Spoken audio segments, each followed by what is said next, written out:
Today, on this Jeep Renegade guy, we're going to talk about replacing the parking lights on your Jeep Renegade from some halogen bulbs that came factory with it for a new set of LED light bulbs. So the reason we're going to be doing this is I've got some LED headlights on the car here, which means you get that nice white light, and unfortunately the halogen bulb that comes with it just looks really mismatched because you've got that white light in the headlights and then the kind of yellowish orange light down at the parking lights on the car.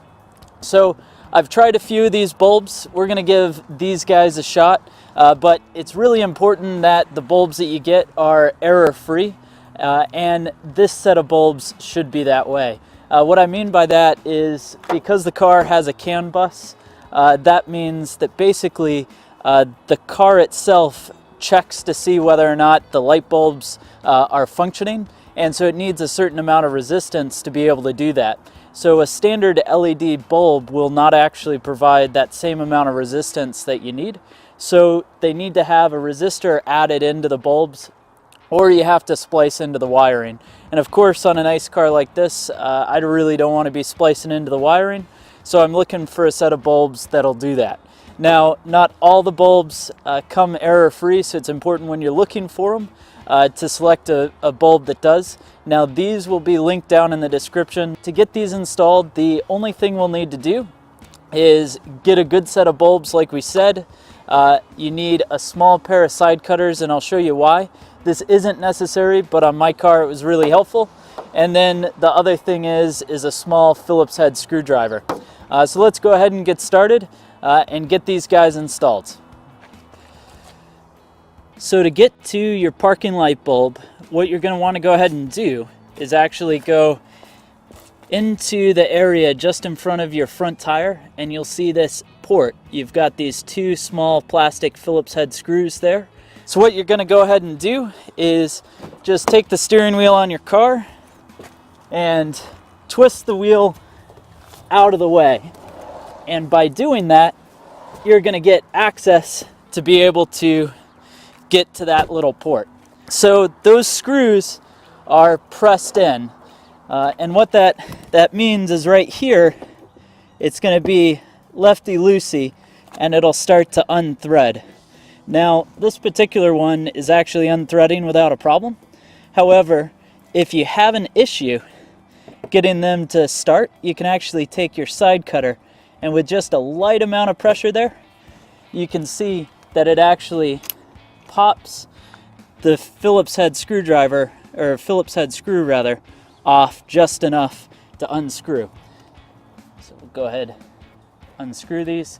You want to get them unscrewed a fair amount, and then at that point, a little bit of pressure, and this door will actually pop right out. So this is what the door looks like. It's going to have some hooks on one side, but otherwise, off it goes.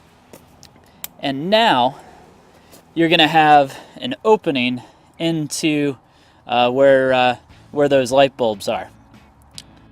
We're now taking a look inside of the wheel well, and you'll see to the left, there's a white light bulb socket, and to the right, there's a black light bulb socket.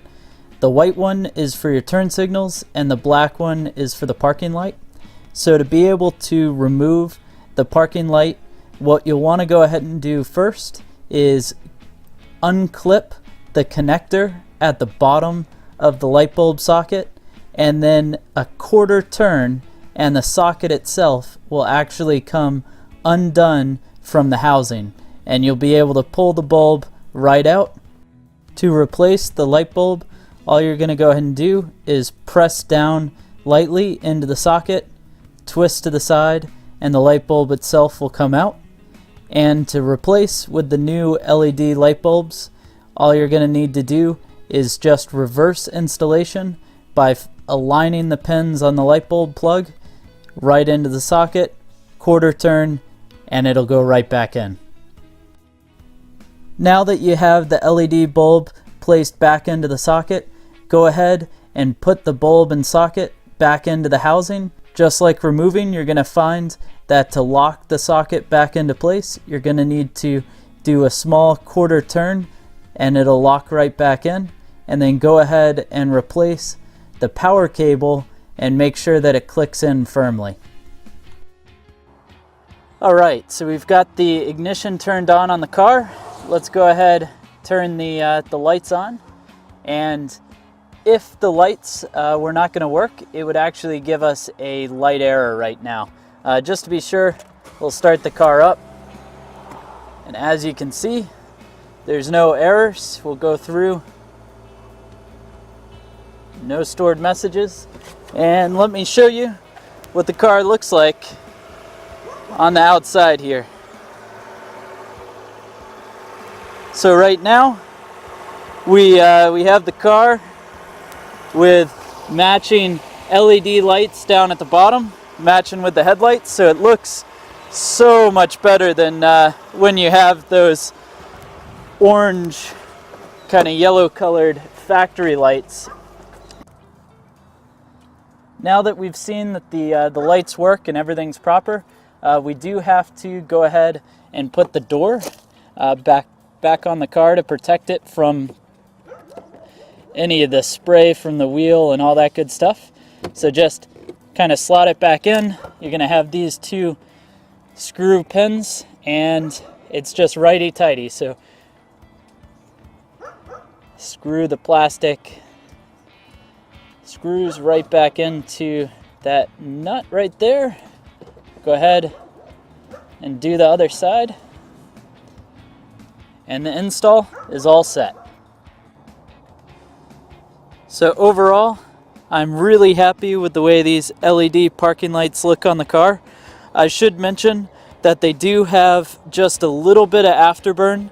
That's not too bad, but you can definitely tell that it's there when you turn off the lights. It'll be on for just a little while, but it's not too bad at all. As you can see, the lights just went out and there's just this very light amount of remaining light, but that does go away after about a minute or so. Thanks for watching this install video of the LED parking light bulbs. Let me know down in the comments what you think about them and whether or not you think they make a big difference in how the Jeep looks. I certainly know that I like them, and I'm glad that I found a good pair that seems to be reliable and works really well.